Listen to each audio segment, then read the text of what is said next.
Did you know, friends, what is Blackfoot cat or anthill tiger? So let's start. We know today about Blackfoot cat or anthill tiger.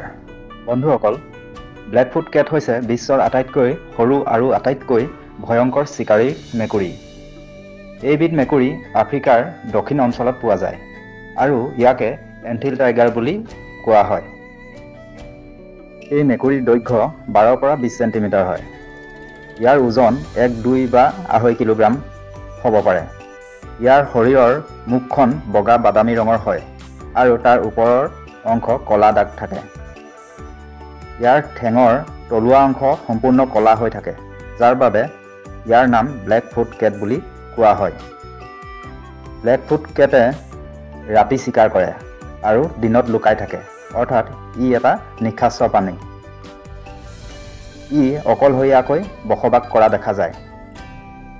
ই অত্যন্ত চিকাৰীৰ স্বভাৱ। ই নিজতকৈও ডাঙৰ চিকাৰ কৰিও সহজে মাৰি খাব পাৰে।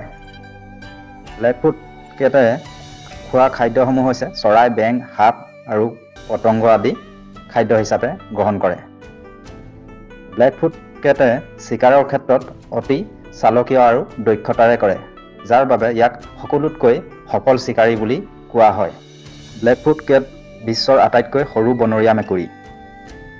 ই ঘৰত পোহা মেকুৰীৰ দৰে আচৰণ কৰে, কিন্তু ই মানুহৰ সৈতে সম্পৰ্ক স্থাপন নকৰে।